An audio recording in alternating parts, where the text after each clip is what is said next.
Assalamualaikum warahmatullahi wabarakatuh.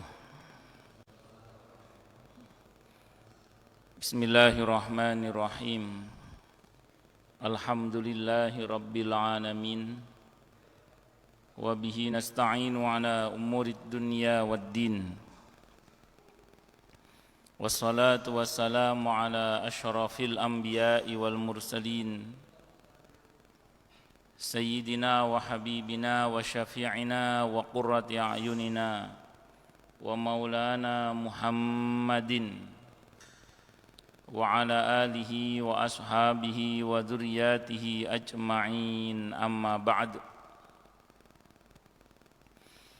Ashhadu an la ilaha illallah wa ashhadu anna Muhammadar Rasulullah wa ufawwidu amri ilallah.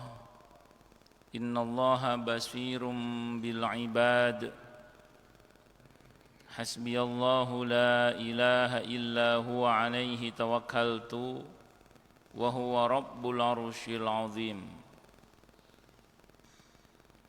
Qala Allah ta'ala fi kitabihil karim hikayatan an nabiyillahi Musa alaihi salam. Rabbi syrah li sadri wa yassir li amri wahlul 'uqdatam min lisani yafqahu qawli.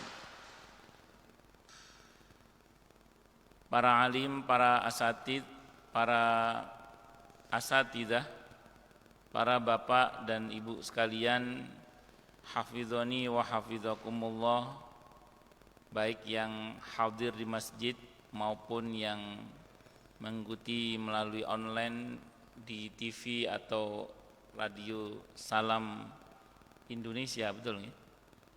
Yang semoga Anda semua, kita semua selalu dalam naungan rahmat, barokah serta bimbingan dan perlindungan dari Allah Subhanahu wa taala selalu. Amin, Allahumma amin insyaallah. Pertama-tama marilah kita haturkan puja dan puji syukur kita ke hadirat Allah Subhanahu wa taala dengan berucap alhamdulillah. Mudah-mudahan dengan hamdalah ini nikmat dari Allah untuk kita ditambah. Karena Allah telah berjanji dalam Al-Qur'an di surah Ibrahim ayat 7, A'udzu billahi samii'il 'aliim minasyaitonir rajim. Wa idza adzana rabbukum la in syakartum la azidannakum wa la in kafartum inna 'adzabi lasyadid. Jadi kalau kita bersyukur, sungguh nikmat dari Allah untuk kita ditambah. Dan kalau kita kufur, kita diingatkan oleh Allah akan siksanya yang sangat pedih. Ini janji Allah, dan janji Allah dalam Al-Quran itu la raiba fi, tidak ada keraguan di dalamnya. Di antara tafsir la raiba fi adalah siapapun yang mengamalkan isi Al-Quran dengan keimanan dan keyakinan, maka Allah akan tunjukkan kebenaran Al-Quran itu kepadanya hingga tiada lagi keraguan dalam hatinya. Salawat dan salam semoga tercurah limpahkan untuk junjungan kita Nabi besar Muhammad sallallahu alaihi wasallam. Semoga kita semua diakui sebagai umat beliau. Amin. Allahumma amin insyaallah. Dan saya wasiatkan untuk diri saya sendiri dan Anda semua untuk bertakwa kepada Allah Subhanahu wa taala. Karena dengan takwa itulah kita bisa memperoleh derajat yang sangat tinggi dengan sesungguhnya di hadapan Allah Subhanahu wa taala. Sebagaimana firman Allah dalam Al-Qur'an di surah Al-Hujurat ayat 13. A'udzu billahi samii'il 'aliim minasyaitonir rajim. Ya ayyuhan nasu inna khalaqnakum min dzakarin wa untha wa ja'alnakum syu'uban wa qabaila lita'arafu. Inna akramakum indallahi atqakum al-ayah. Wahai manusia, Sesungguhnya kami telah menciptakan kalian dari seorang laki-laki dan seorang perempuan, berkembang menjadi bersuku-suku dan berbangsa-bangsa agar kalian saling mengenal. Sesungguhnya yang paling mulia di antara kalian di sisi Allah adalah yang paling bertakwa. Allah juga berjanji akan memberikan bonus bagi siapapun yang sungguh-sungguh bertakwa kepada Allah, berupa solusi atau jalan keluar dari setiap masalah yang dia hadapi. Dan Allah juga berjanji akan memberikan dia rizki dari arah yang dia tidak duga sebelumnya. Sebagaimana firman Allah dalam Al-Quran di surah At-Talaq ayat 2 dan 3. A'udzu billahi samii'il 'aliim minasyaitonir rajim. Wa may yattaqillaha yaj'al lahu makhraja wa yarzuqhu min haitsu la yahtasib. Dan barang siapa orang yang bertakwa kepada Allah, maka Allah akan berikan dia jalan keluar dan rizki yang tak terduga. Para jamaah sekalian, hafizani wa hafizakumullah, para pendengar dan pemirsa radio TV Salam, hafizani wa hafizakumullah juga. Saya pagi ini oleh Pak Jeffrey ditanya judulnya apa Ustadz, saya jawab menebar jala sebanyak-banyaknya di bulan Ramadan. Menebar jala sebanyak-banyaknya di bulan Ramadan. Cuman bahasa formalnya sebanyak-banyaknya. Kalau aslinya itu sebanyak-banyaknya aslinya.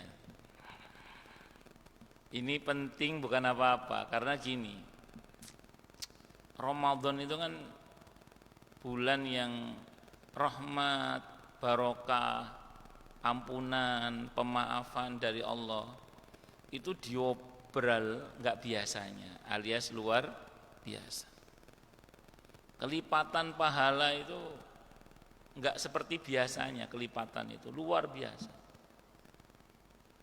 Terus kemudian jaminan-jaminan dari Allah, termasuk diantaranya jaminan bebas dari siksa neraka tiap malam di bulan Ramadan, bukan 10 hari terakhir tok, tiap malam, bukan hanya Lailatul Qadar tok, tiap malam. Itu enggak biasanya Allah obral itu, jaminan-jaminan itu.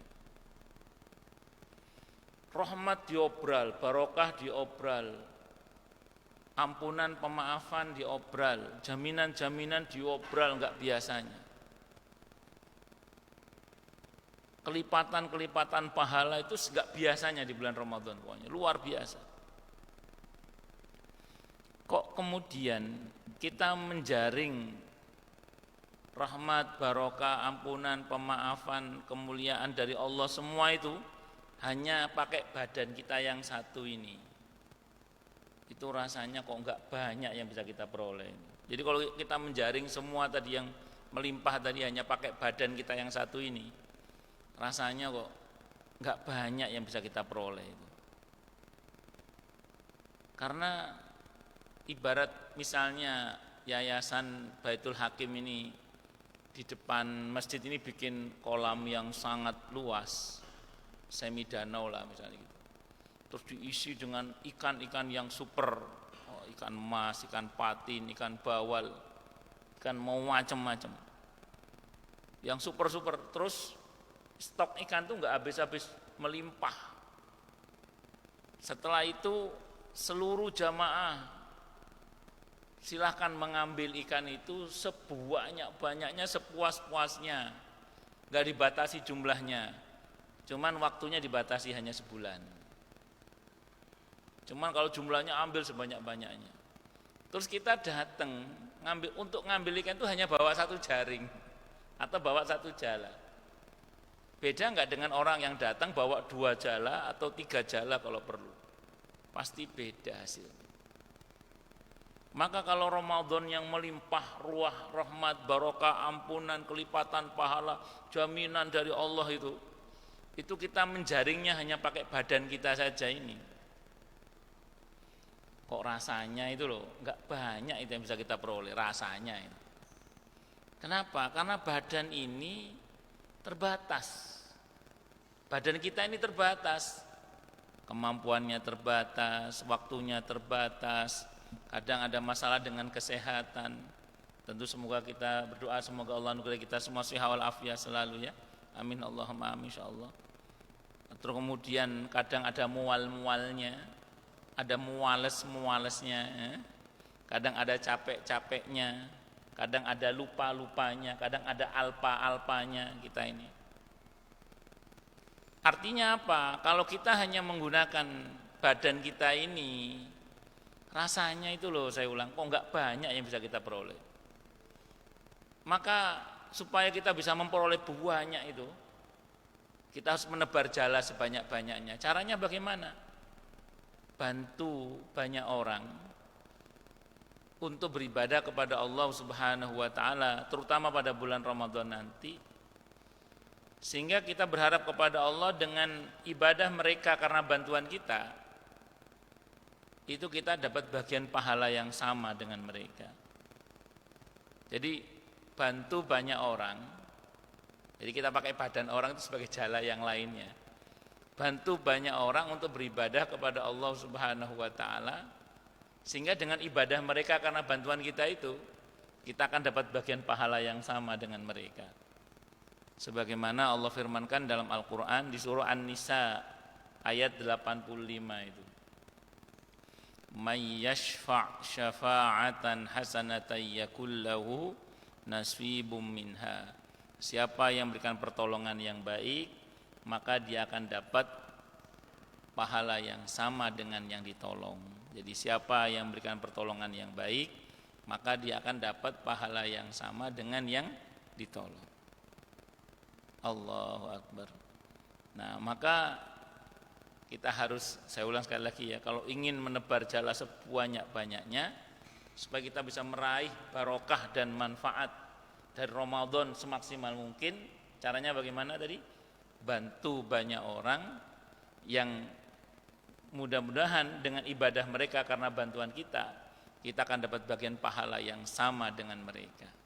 Itu diantara caranya. Konkretnya, sederhananya gini, misalnya, ini misalnya aja. Bantu bayar listrik masjid, misalnya, ini misalnya. Bantu apa? Bayar listrik masjid.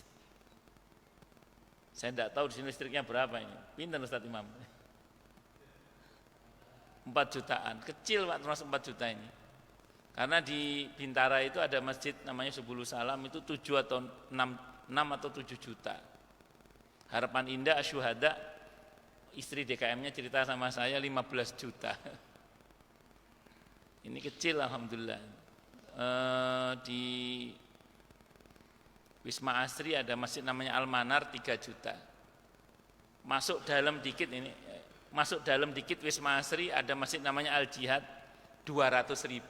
Nah, jadi tidak semua masjid listriknya gagah Pak. Sebagian ada yang kecil. Artinya ayo kita kreatif Pak, cari masjid yang mungkin terjangkau oleh kita dananya. Kalau seperti Baitul Hakim mungkin karena 4 juta bagi sebagian orang mungkin berat. Caranya gampang, patungan. Nawa patungan. Wah itu kalau kita bantu listrik masjid. Di sini apa di sini? Oh di sini di baju saya. Jadi kalau kita ini bantu listrik masjid, bayar listrik masjid itu loh, maka sebanyak itu orang beribadah kepada Allah di masjid tersebut dan dia merasa nyaman beribadah Allah di masjid tersebut karena kita yang bayar listriknya, maka kita akan dapat bagian pahala yang sama dengan mereka. Ini kita ngaji begini nih, kita merasa nyaman, terus ada AC yang menyala, ada ruangan yang nyaman, apalagi ada sajian dan macam-macam. Ya kita merasa nyaman beribadah, kan salah satu unsurnya adalah karena listrik nyala kan. Nah ini yang bayar listriknya ini, insya Allah dengan izin Allah dapat bagian pahala yang sama dengan yang beribadah di masjid ini.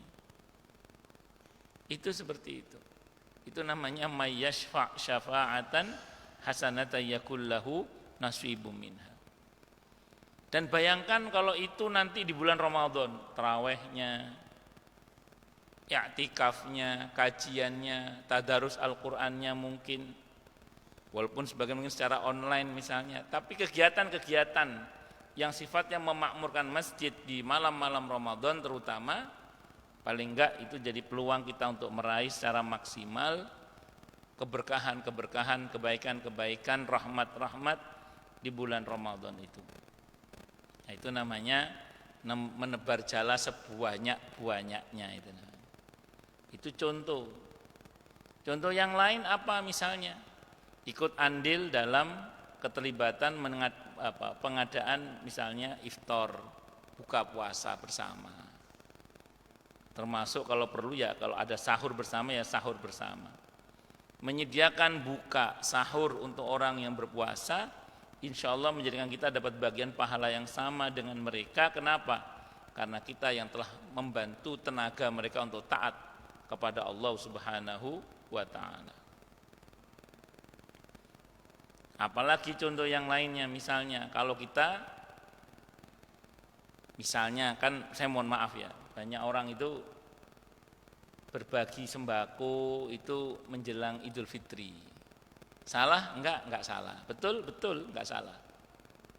Namun akan lebih baik kalau seandainya juga kalau ada uangnya tentunya, itu kita berbagi sembako kepada fuqara masakin, anak-anak yatim, atau berbagi beras ke lembaga yatim tertentu atau pesantren tertentu yang masih masuk pesantrennya. Itu sebelum Ramadan ini. Harapannya nanti Ramadan dipakai. Sehingga kemudian itu dipakai untuk mentenagai anak-anak santri, anak-anak yatim atau fuqara masakin untuk beribadah kepada Allah di bulan Ramadan ini. Sehingga kemudian kita di setiap ibadah mereka itu insya Allah kita akan dapat bagian pahala yang sama dengan mereka. Insya Allah. Kenapa? Karena kita yang telah membantu tenaga mereka untuk beribadah kepada Allah di bulan Ramadan. Itu contoh saja. Allahu Akbar. Atau mohon maaf lagi, ada sebagian orang yang kadang sering bagi baju, bagi sarung untuk merbot masjid, satpam, untuk petugas kebersihan, guru-guru ngaji, guru-guru TPQ, kadang berbaginya menjelang Idul Fitri. Salah? Enggak salah. Betul. Cuman akan lebih baik kalau kita mulai berbagi semua itu sebelum Ramadan ini, sambil diwanti-wanti. Pak, nanti Ramadan dipakai Pak ya. Bu, nanti Ramadan dipakai Bu ya, ini buat ibadah sama Allah. Sehingga harapannya di malam-malam atau di hari-hari Ramadan itu kita akan dapat bagian pahala yang sama dengan mereka yang beribadah dengan baju, sarung atau apa yang kita berikan pada sebelum bulan Ramadan ini. Itu sederhananya. Ustadz, mungkin loh ya, ada yang dalam tanda kutip agak protes mungkin, kok dari tadi contohnya kok uang terus. Apa enggak ada yang lain selain dari uang? Karena kan tidak semua orang uangnya gagah. Kalau uangnya banyak mungkin yang tadi mengamalkannya gampang lah. Tapi kalau uangnya enggak banyak bagaimana ini Ustadz? Maka jawabannya sederhana saja. Ajak orang yang uangnya banyak. Nah, jadi kalau uang kita enggak banyak, caranya bagaimana? Ajak orang yang uangnya banyak. Kalau uang kita enggak banyak, caranya ajak orang yang uangnya banyak atau kasih tahu orang yang uangnya banyak. Wah bro, uang kamu banyak loh, sayang kalau hanya habis untuk diri sendiri. Sana itu ada, kita beritahu, ayo sana ada. Oh, kamu itu saya pikir kecil lah kalau cuma bayar masjid samping rumah kamu ini. Bayar aja. Nanti sebanyak itu orang beribadah kepada Allah merasa nyaman karena kamu yang bantu, kamu akan dapat bagian pahala yang sama dengan mereka. Atau kasih tahu, sana pesantren sana santrinya masih masuk, banyak santri yang belum pulang. Ayo kita adakan untuk mereka beras, kita adakan untuk mereka minuman, kita adakan untuk mereka takjil misalnya. Sehingga kita yang memberitahu itu insya Allah juga akan dapat bagian pahala yang sama dengan mereka. Dalam hadis Sahih Muslim, Nabi menegaskan bahwa siapa yang menunjukkan sebuah kebaikan, maka dia akan dapat bagian pahala yang sama dengan yang ditunjuki itu. Nah, itu diantara kalau misalnya mohon maaf, ada sebagian orang yang uangnya mungkin nggak banyak atau uangnya nggak gagah. Caranya seperti itu diantaranya. Kasih tahu. Atau anak-anak kita yang sudah bekerja, kalau memang sudah ada anak yang bekerja punya gaji, kadang anak muda kan cenderung lupa, kita ingatkan, nak jangan lupa nak, sebagian harta kamu untuk masjid, untuk musola, ayo mumpung Ramadan nak, jangan cuma dipakai sendiri uangnya, gunakan untuk bantu orang lain agar kemudian kita dapat bagian pahala yang sama dengan mereka. Nah, itu diantaranya ya, diantara kiat-kiatnya atau cara-caranya supaya kita ini menyebar jala sebanyak-banyaknya, wabil khusus selama bulan Ramadan. Tapi jangan begini juga, saya sudah nyumbang 5 masjid. Jadi jangan begini juga, jangan seperti ini ya. Saya udah nyumbang 5 masjid, udah nyumbang 5 musola, udah nyumbang anak yatim banyak, fuqara masakin banyak, sudah punya pasif income banyak lah saya ini. Sudah punya apa? Pasif income banyak. Merasa sudah banyak pasif income-nya, terus leha-leha, santai-santai, tak santai-santai lah, nggak usah semangat ibadahnya, kan sudah punya pasif income yang banyak. Apa begitu? Enggak, jangan gitu. Tetap kita harus bermujahadah. Jadi kitanya tetap harus bermujahadah, berusaha.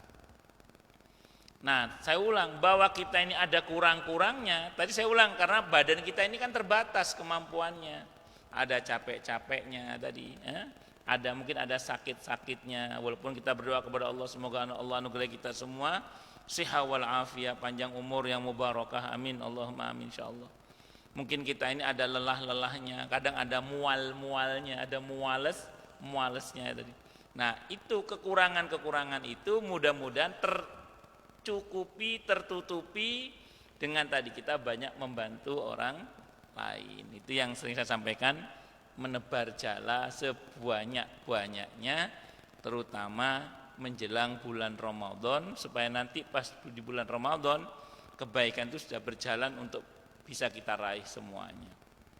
Ya, semoga kita semua Allah berkahi Sya'ban kita, amin Allahumma amin insyaallah. Semoga Allah hinggakan kita ke Ramadan, sehingga kemudian Allah anugerah kita semua siha wal afiyah, Allah anugerah kita semua kemauan dan kemampuan untuk beribadah dan bersyukur kepada Allah Subhanahu wa taala, bil khusus di bulan Ramadan, sehingga kita meraih banyak keutamaan di bulan Ramadan, dan mudah-mudahan kita semua lulus sebagai alumnus terbaik Ramadan dengan gelar muttaqin, dengan nilai terbaik takwa. Amin. Allahumma amin insyaallah. Saya izin minum dulu nggih.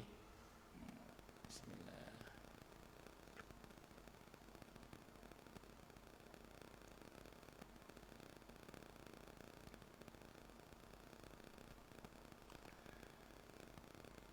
Baik, sebelum saya lanjutkan, barangkali ada yang mau tanya dulu, mungkin silakan. Barangkali ada. Masalah itu masalah yang lain boleh silakan kalau ada. Kalau enggak ada ya berarti jelas semua. Atau tidak jelas semua. Monggo silakan kalau ada, Oh, jelas semua ya? Atau tidak jelas semua? Ya monggo Pak, monggo silakan Pak. Waalaikumsalam warahmatullahi wabarakatuh.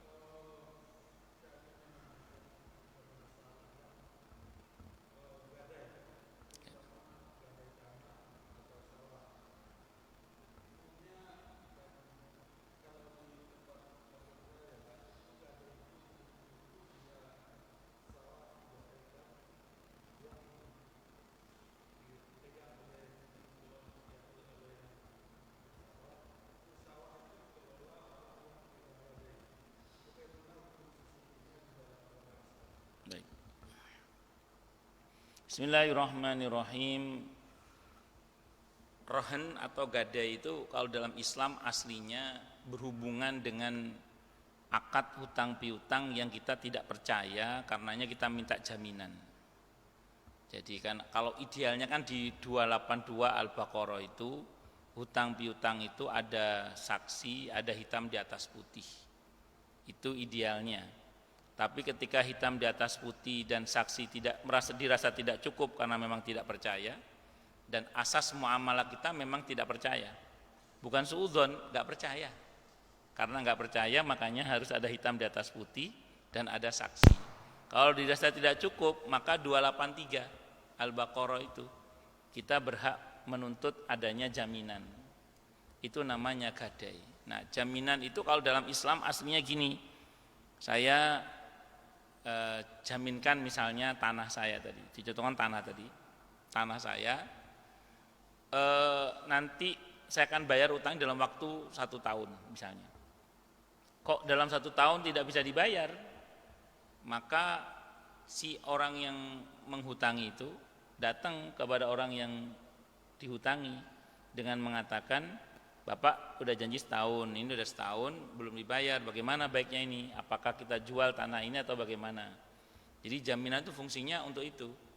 Ketika kemudian saya minta tangguh lah Pak, oke, fanadhiratun ila maisarah. Ayat sebelumnya, sebelum 282 itu ada ayat anjuran kalau memang orang yang berhutang tidak sanggup membayar hutangnya dengan segera, maka boleh sebaiknya orang yang menghutangi kasih tangguh dan keringanan dalam pembayaran sampai dia mampu membayar.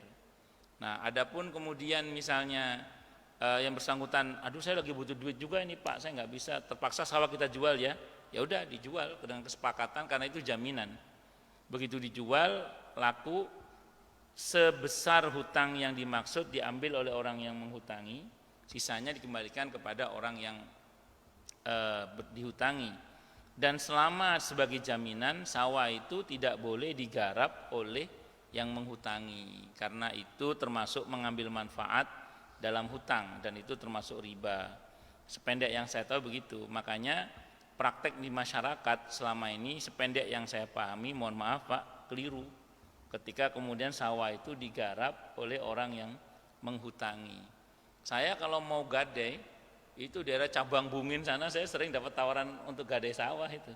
Tapi cara gadainya seperti itu, saya tidak mau. Kenapa? Karena kalau gadai seperti itu mohon maaf riba, tidak boleh itu seperti itu.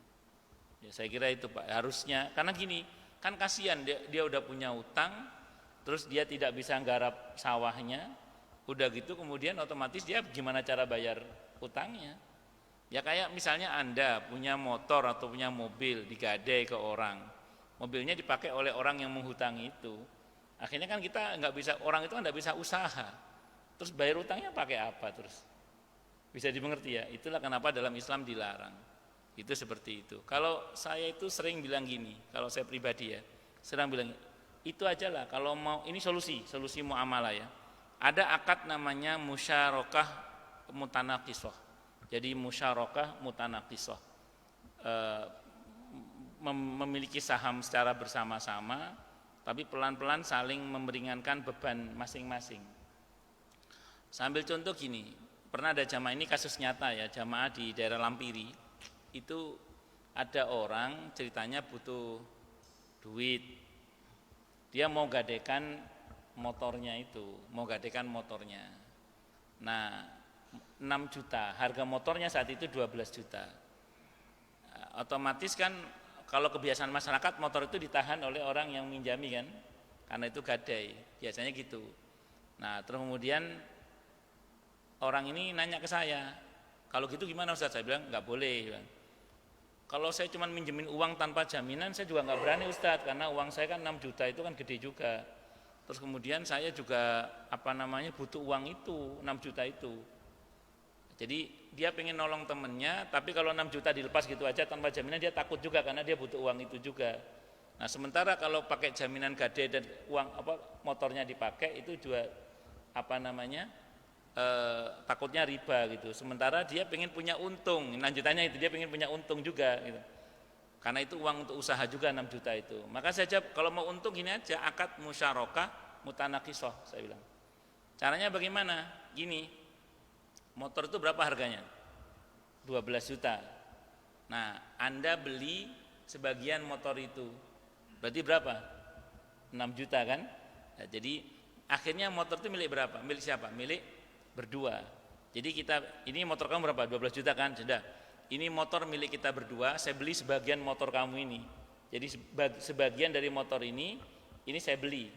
Nah, sehingga kemudian jadilah motor itu milik berdua. Anggaplah motor ini dibeli berdua gitu maksudnya. Jadi motor ini milik siapa? Milik berdua. Ini namanya musyarakah namanya. Terus karena ini milik berdua, berarti dua-duanya punya saham di dalamnya kan? Dua-duanya punya saham di dalamnya. Maka si yang mempunyai uang tadi boleh, misalnya aku mau ambil bagianku untuk tak pakai usaha ya, Gojek. Nah, jadi karena ini ada haknya, maka boleh dipakai uang itu, motor itu untuk Gojek, buat usaha boleh. Jadi orang yang menghutangi tadi akhirnya pakai motor itu yang notabene ada haknya 50% itu untuk Gojek.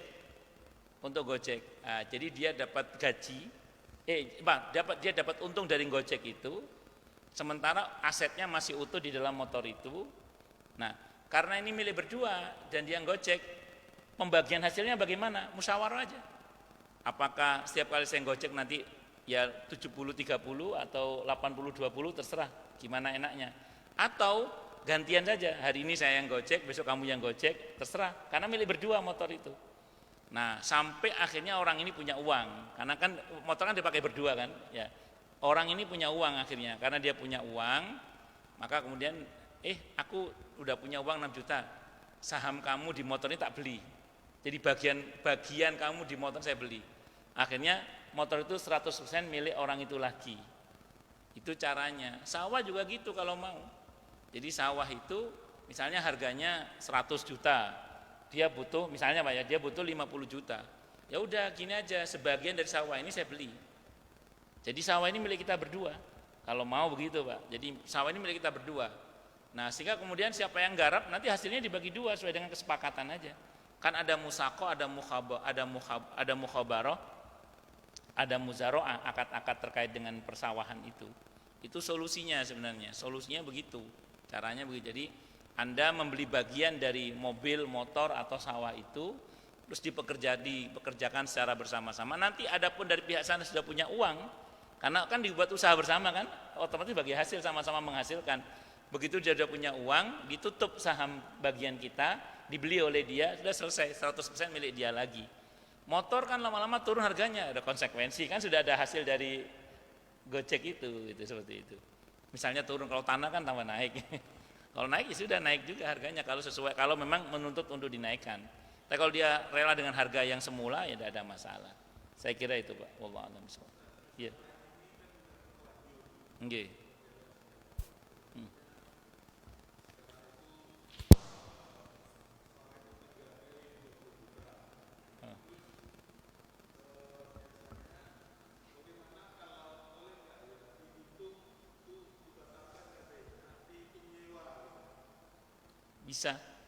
Bisa. Jadi kan akadnya salah kan, dihentikan akadnya, ganti akad baru sewa, boleh, tidak apa-apa. Boleh, tidak apa-apa, sangat boleh.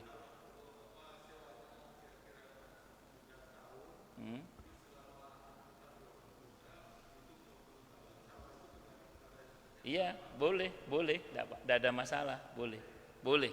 Itu merubah dari akad yang nggak benar kepada akad yang benar, itu namanya akad sewa menyewa, ijarah, boleh, tidak ada masalah, boleh, tidak apa-apa. Karena kan akad pertama kan batil, karena batil dia dibatalkan, otomatis ganti akad baru.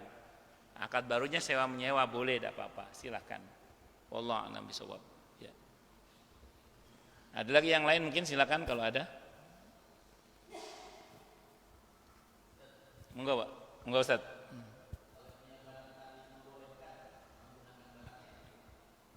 Nah, baik.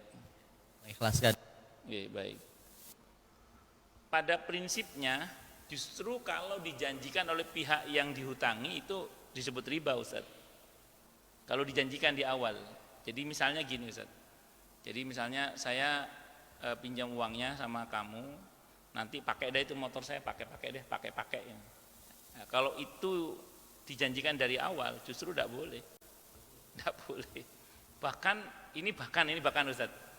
Ada sebagian para ulama itu yang bahkan tidak mau mengambil manfaat dari orang yang tidak mau mengambil manfaat dari orang yang menghutangi itu, walaupun atas kerelaan orang yang menghutangi. Itu demi kehati-hatian. Contoh gini Ustaz. Antum ada orang jual es kelapa muda, pinjam uang sama antum misalnya gitu. Terus Tidak ada kesepakatan sih, tahu-tahu dia tiap hari ngirim es kelapa ke rumah antum. Itu sebagian ulama ada yang mengatakan tidak mau. Bahkan andaikan antum lewat mau dibonceng sama dia, sebagian ulama tidak mau. Sebagian takut Ustaz, takut masuk dalam kategori mengambil manfaat. Walaupun sebenarnya nggak ada masalah kalau untuk yang tidak dijanjikan. Jadi kalau untuk yang tidak dijanjikan itu tidak ada masalah sebenarnya. Tapi kalau yang dijanjikan di awal itu yang bermasalah. Jadi justru kalau yang bersangkutan ngomong dari awal itu tidak boleh Ustaz. Tapi kalau kemudian yang bersangkutan dengan rela hati sekali waktu tadi ngasih es kelapa muda atau sekali waktu meminjamkan mobilnya untuk dia dan itu murni karena merasa berterima kasih aja karena dia telah meminjamkan uangnya kepada kita, yaitu silahkan saja. Walaupun ada sebagian ulama mengatakan tidak mau juga. Alasan tidak mau adalah karena takut mengambil manfaat itu. Karena sebenarnya dalam Islam itu kalau kita hutang piutang itu sebenarnya pure murni ta'awun, membantu. Kalau membantu berarti harus siap rugi secara materi. Jadi dalam akad hutang piutang itu orang yang menghutangi itu harus siap rugi sebenarnya. Kalau mau untung, akadnya harus akad yang sifatnya memang menguntungkan nanti. Seperti tadi, misalnya akad sewa atau akad musyarakah mutanaqiso atau akad-akad yang lain yang sekiranya itu memang akan membuat kita punya untung di situ Ustaz. Caranya begitu. Wallahu a'lam bishawab. Saya kira itu. Ada lagi yang lain mungkin? Enggak. Waalaikumsalam warahmatullahi wabarakatuh. Waalaikumsalam warahmatullahi wabarakatuh. Kalau ada kasus yang agak berbeda gini Ustaz, dari awal si pemilik uang ini memberikan semacam pinjaman untuk usaha kepada orang yang memerlukan uang dan ada perjanjiannya, akadnya itu adalah bagi hasil gitu. Namun ternyata akhirnya setelah batas waktu yang dijanjikan untuk dikembalikan tidak juga diselesaikan. Bahkan sampai akhirnya pun si peminjam itu tidak jelas juga kapan bisa mengembalikan, apalagi bagi hasilnya gitu. Nah itu bagaimana Ustaz solusinya Ustaz? Ya, pertama gini, akad bagi hasil atau mudharabah itu dengan segala risikonya. Jadi kalau kita misalnya ini Bapak investasi ke Pak Ardi misalnya, karena Pak Ardi kan punya usaha jual baju, jualan udang lobster apa macam-macam, nggak tahu masih apa enggak itu. Misalnya. Nah, begitu Bapak investasi di Pak Ardi dengan perjanjian bagi hasil, itu Bapak harus siap dengan segala risikonya. Nah, dalam perjanjian akad mudharabah itu harusnya dibuat ketentuan di mana kalau untung ya bersama, kalau rugi ya bersama. Nah, selama Pak Ardi menggunakan uang itu sesuai dengan perjanjian, kerugian bersama, Pak. Kerugian bersama. Jadi kalau Pak Ardi rugi, Bapak rugi juga, uang habis semua. Misalnya gitu. Asalkan Pak Ardi menggunakan uang itu sesuai dengan perjanjian. Kecuali kalau Pak Ardi misalnya kreatif membuat usaha yang lain di luar perjanjian tanpa sepengetahuan Bapak, terus tiba-tiba rugi, ya sudah wassalam, berarti Pak Ardi menanggung resiko punya hutang karena telah menggunakan uang itu tidak sesuai dengan perjanjian. Dan Pak Ardi harus bayar hutang ke Bapak, harus mengembalikan pokoknya itu. Kenapa? Karena telah mohon maaf melakukan tindakan di luar perjanjian dan di luar sepengetahuan Bapak sebagai orang yang memiliki modal dalam hal ini. Ya contoh kasus perusahaan taksi yang cukup besar itu loh, dulu yang ada orang investasi di taksi 100 juta katanya, itu nanti ada perjanjian tiap bulan ada dapat bagi hasil berapa juta, terus kemudian ternyata diinvestasikan di tambang atau di apa saya nggak paham, terus bangkrut itu loh. Ya itu termasuk itu tanpa sepengetahuan orang yang investasi, dan itu tidak boleh, ya tidak boleh itu. Ya, jadi harus sesuai gitu Pak. Nah solusinya bagaimana? Jadi perjanjiannya bagaimana? Kalau memang Bapak merasa nyaman dan aman dengan hitam di atas putih, ya cukup hitam di atas putih dengan segala konsekuensinya nanti bagaimana penuntutannya secara muamalah. Tapi kalau Bapak tidak percaya, Bapak bisa saja minta jaminan kan? Saya mau invest ke kamu tapi saya minta jaminan. Ya apa surat tanah apa gitu, terserah Bapak. Tanahnya tetap dia yang kelola tapi suratnya kita yang pegang gitu. Atau mobilnya tetap dia yang pegang tapi BPKB-nya kita yang pegang misalnya gitu. Itu seperti itu. Saya kira itu Pak. Wallahu alam bisawab. Jadi kalau mudharabah, kalau rugi bersama ya. Kalau habis bersama. Selama digerakkan di pada bidang yang sesuai dengan perjanjian. Saya kira itu Pak. Wallahu alam bisawab. Ada lagi yang lain?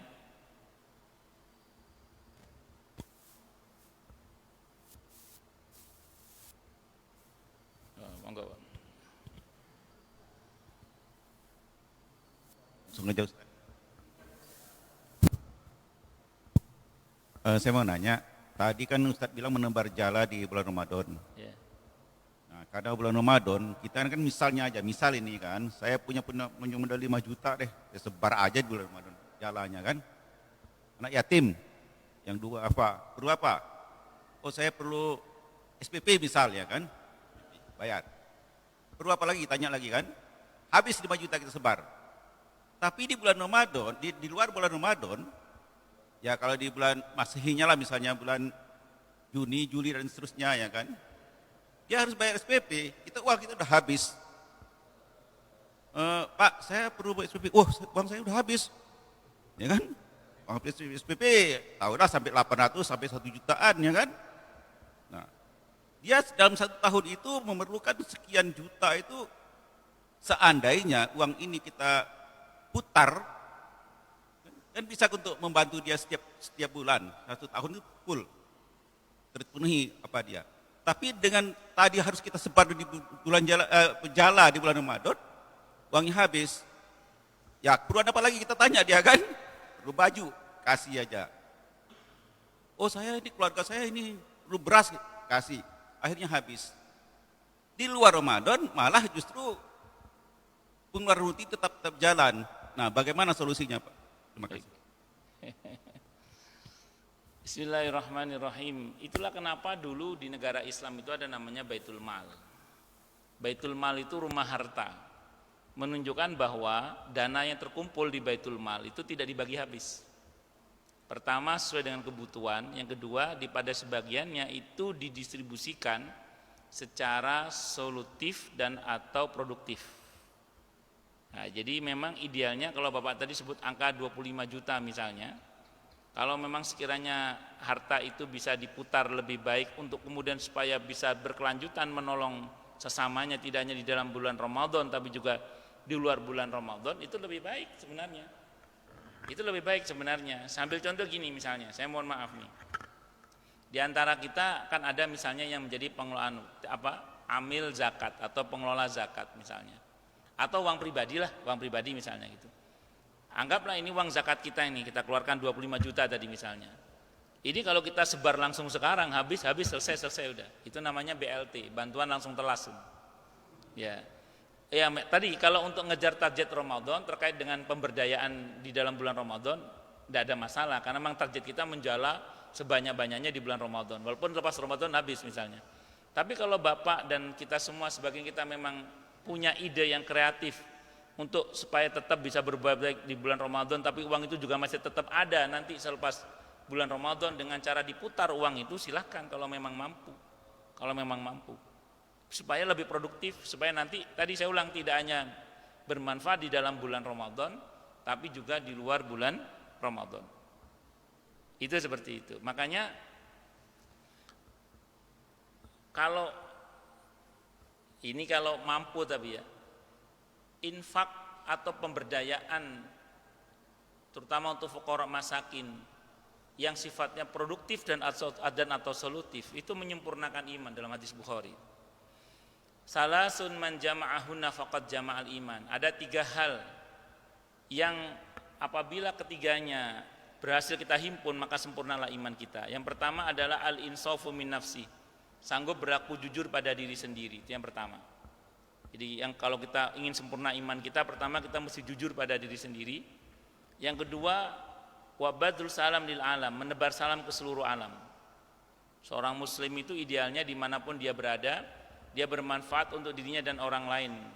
Kalau tidak bisa bermanfaat bagi orang lain, paling tidak jangan meresahkan orang lain. Dan yang ketiga, wal infaqu minal iftiqar, mendermakan apa yang menjadi kebutuhan orang lain.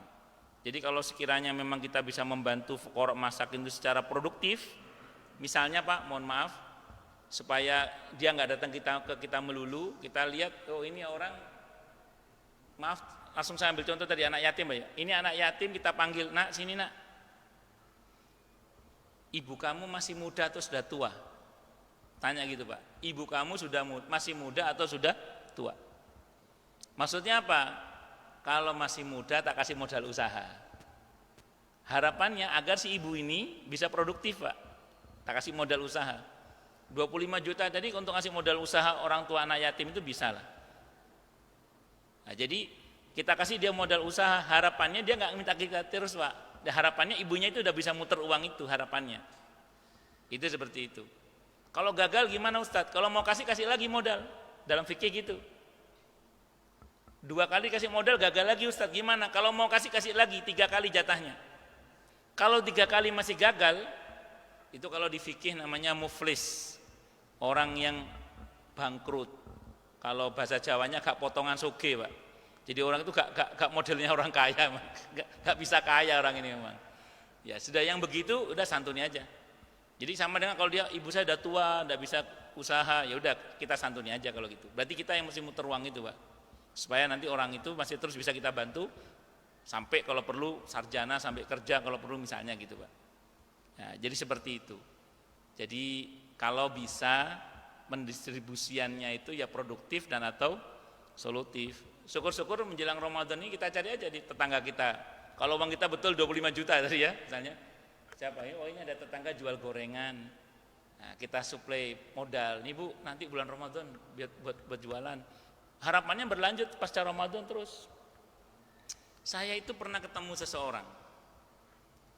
Suatu saat saya ngobrol, beliau ini kerjaannya tukang kebun di sekolahan, tukang kebun di sekolahan. Saya tanya, gajinya berapa? Saat itu ya, di kampung itu 300.000 per bulan. Saya bilang cukup itu buat makan. Kata dia, ya enggak cukup sebenarnya kata dia. Cuman kan saya dagang. Jadi di sekolah itu dia sambil dagang. Jadi di sekolah itu dia sambil dagang. Cuman sekarang udah gak bisa mulai dagang lagi katanya. Kenapa? Modalnya udah habis, liburnya kelamaan. Liburnya apa? Kelamaan. Memang berapa sih butuh modalnya untuk mulai lagi itu? Saat itu dia sebut angka 500.000. Kita kasih dia 500.000 untuk jualan makanan anak-anak itu bisa membuat dia bertahan 1 tahun lebih hanya dengan 500.000 itu. Atau belum lama inilah saya ketemu sama ibu-ibu yang biasanya dia jualan makanan, karena saya sering beli makanannya sama minuman di warungnya beliau itu. Nah beliau ini nggak jualan, saya tanya, kok nggak jualan Bu? Nggak ada modal Ustaz. Saya tanya berapa modal untuk usaha? Ya berapa, 200.000 juga bisa. Saya kasih 200.000, sampai sekarang masih jualan dia, sampai sekarang 200.000 itu bisa jualan Pak. Cobain. Dan sampai sekarang masih jualan, artinya dia Masya Allah bisa muter uangnya 200.000 itu. Malah ada pernah saya ketemu dengan sekelompok petani di daerah arah Cabang Bungin sana itu. Saat itu mereka gagal panen. Saya tanya, untuk nanam lagi kan orang petani itu kan biasanya kan panen dijual gabahnya untuk nanam lagi kan gitu ya. Nah ini dia karena gagal panen, gabahnya nggak terjual, dimakan sendiri. Untuk nanam lagi sebagian mereka nggak punya uang sebagian. Saya tanya yang nggak punya uang, berapa untuk nanam lagi sawah ini? Saat itu ya 600.000 katanya. Kita kasih 600.000 nanam lagi. Berapa tahun yang lalu saya kaget, orang yang saya bantu itu umroh. Saya bilang, loh kok bisa umroh? Coba dari 600.000 bisa umroh, kok bisa umroh gimana? Ustadz, setiap kali panen kita nabung. Di setiap kali panen nabung, ada travel tertentu, itu nerima pembayaran umroh pakai gabah. Jadi gabah diterima sama sampai bisa umroh. 600.000 Pak, suami istri umroh. Tapi setelah sekian tahun ya, 5 tahunan lah kira-kira itu. Umroh, kaget saya. Itu Pak diantaranya. Jadi tergantung bagaimana kitanya aja. Dan itu saya ketemu real itu, ketemu sama tadi yang dengan 500.000 dia bisa bertahan 1 tahun lebih untuk dagang. Ibu-ibu tadi itu 200.000 loh. Cukup sampai sekarang masih dagang dia. Dari plus nggak jualan sama sekali. Saya tanya 200.000, kita kasih 200.000 sampai sekarang masih dagang dia. Padahal itu sudah berlangsung sekian bulan. 5 atau 6 bulan sudah berlangsung ini. Dari 200.000 dia nggak dagang itu. Sampai sekarang masih dagang, Masya Allah. Berarti kan terus berlanjut, Pak. Gitu loh, Pak.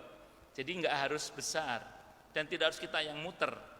Makanya tadi kalau ada anak yatim tadi, tanya anak yatim itu, nak, ibumu masih muda atau sudah tua? Emang om mau? Enggak, bukan maksudnya itu kalau masih muda tak kasih modal usaha gitu loh maksudnya. gitu Pak ya kira-kira. Wallahu a'lam. Jadi cerita-cerita saya tadi itu sekedar untuk menginspirasi saja bahwa memberi modal orang itu tidak harus banyak. Pernah juga sih saya nanya orang untuk jualan soto ini gerobaknya berapa? 17 juta. Angkat tangan saya mau nyerah-nyerah enggak sanggup saya. Ya kalau cuma yang kecil-kecil saya masih sanggup lah. Kalau yang besar-besar kan saya angkat tangan. Saya kira itu Pak ya. Wallahu a'lam bishawab. Cukup dulu. Baik, kita tutup dengan hamdalah. Alhamdulillahirabbil alamin. Semoga kajian kita bisa bermanfaat, mubarakah fid dini wad dunya wal akhirah untuk kita, keluarga kita dan seluruh umat Islam semuanya, dan mudah-mudahan kita semua dijadikan oleh Allah sebagai orang-orang yang sukses dunia akhirat, selamat dunia akhirat, bahagia dunia akhirat, dan dipermudah setiap urusan kita oleh Allah fid dini wad dunya wal akhirah. Semoga Allah limpahkan hidayah selalu untuk kita, semoga Allah tingkatkan selalu hidayah untuk kita, dan semoga Allah berikan hidayah untuk siapapun yang melihat kita. Semoga Allah anugerahi kita semua siha wal afiyah, selalu panjang umur yang barokah. Semoga Allah berkahi Sya'ban kita. Semoga Allah hinggakan kita ke Ramadan. Semoga Allah anugerahi kita kemauan dan kemampuan untuk beribadah dan bersyukur kepada Allah dengan baik dan benar, wabil khusus selama bulan Ramadan, sehingga kita raih barokah, rahmat, ampunan, pemaafan, jaminan-jaminan dan kelipatan-kelipatan pahala dari Allah Subhanahu wa taala untuk kita semua. Hingga mudah-mudahan kita semua lulus sebagai alumnus terbaik Ramadan dengan gelar muttaqin, dengan nilai terbaik takwa. Amin Allahumma amin insyaallah. Subhanakallahumma bihamdika asyhadu an la ilaha illa anta astaghfiruka wa atubu ilaik. Sallallahu alaihi Muhammad wa ala alihi wasallam. Saya mohon maaf. Assalamualaikum warahmatullahi wabarakatuh.